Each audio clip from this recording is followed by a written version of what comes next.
Alors au niveau de la qualité de vie, c'est vraiment un super chouette métier parce que ce métier nous permet vraiment d'avoir de l'espace qu'on doit organiser nous-mêmes. Évidemment, en tant qu'enseignant, on a pas mal de travail en dehors des heures effectives de cours. Et du coup, ça passe par une organisation. Mais je pense qu'on a une liberté incroyable, justement, rien que le fait de pouvoir organiser nos horaires, puisque du coup, au niveau familial, évidemment, c'est super agréable. Et même au niveau, même sans famille, au niveau privé, au niveau des passions, des hobbies à développer, ça nous permet vraiment d'avoir du temps et d'organiser ce temps comme on le souhaite. Du coup, l'organiser, c'est vraiment dire, voilà, cet espace de temps-là, je vais le donner, m'adonner à mes loisirs, mais dans cet espace de temps-là, je vais corriger, mais du coup, on peut vraiment s'organiser à ce moment-là, et ça, c'est super agréable. On n'est pas tenu à un horaire de 8h à 19h dans un bureau, devant un ordinateur.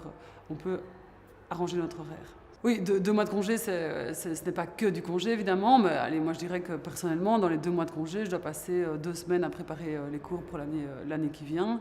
Et, et ces cours vont aussi être réajustés, évidemment, pendant l'année par rapport à l'actualité. Mais donc, il y a quand même, pour mettre en termes de semaines, il y a quand même 1 mois et demi où c'est vraiment un mois et demi de congé. Et du coup, c'est sûr qu'on a la chance d'avoir ces congés-là. On ne va pas se cacher que c'est agréable d'être en congé 2 mois l'été, ça je ne dis pas le contraire. Maintenant, il faut aussi voir tout ce qui est caché derrière les congés, les prétendus congés qu'on a. Je ne trouve pas avoir plus de congés que d'autres personnes. Je travaille énormément en dehors de l'école.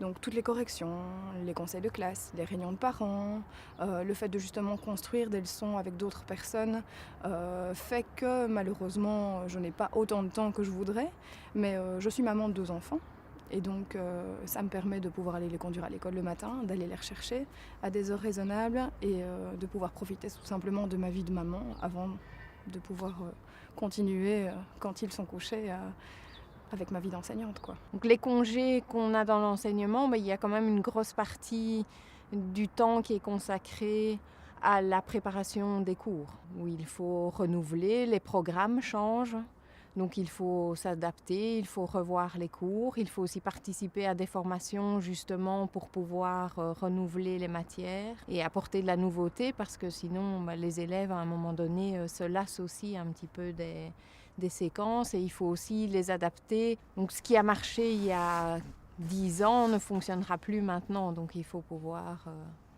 renouveler sans cesse. Pendant nos 20 heures de cours, on doit capter l'attention des élèves sans arrêt, donc on ne peut pas rester inactif. Il faut être tout le temps présent, tout le temps attentif aussi à ce qui se passe en classe. Il faut pouvoir réagir très rapidement par rapport aux réactions que les élèves ont avec la matière qui est enseignée.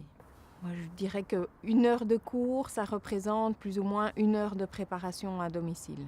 Donc 40 heures semaine, comme quelqu'un qui travaille finalement dans le privé. C'est plus ou moins le même investissement quand on compte les corrections. Pour convaincre quelqu'un de devenir enseignant, déjà, je ne convaincrais quelqu'un de devenir enseignant que s'il en a la volonté au fond de lui. Mais pour oser à passer le cap, parce que si on n'a pas envie de faire ce métier, il faut le sentir, parce qu'on est quand même confronté 20 heures par semaine avec des élèves qui n'ont pas toujours envie de suivre la matière, qui n'ont pas toujours envie de travailler. C'est pas toujours évident, mais si on a au fond de soi l'envie de transmettre et d'apprendre aux jeunes en tout cas, alors il ne faut pas hésiter, parce que c'est un métier où on a beaucoup de retours. C'est un métier qui est vraiment beaucoup plus multiple que ce qu'on ne peut penser, avec des fonctions et des tâches très variées. C'est un métier qui permet aussi d'avoir une vie de famille à côté et de pouvoir la gérer de manière plus facile. Simplement le fait d'avoir par exemple pas cours le mercredi après-midi quand on a des enfants, c'est très pratique.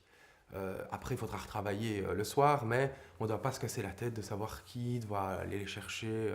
On a des week-ends aussi de congés, donc on peut vraiment compiler vie de famille et vie professionnelle. Et c'est un métier aussi où on travaille beaucoup en équipe.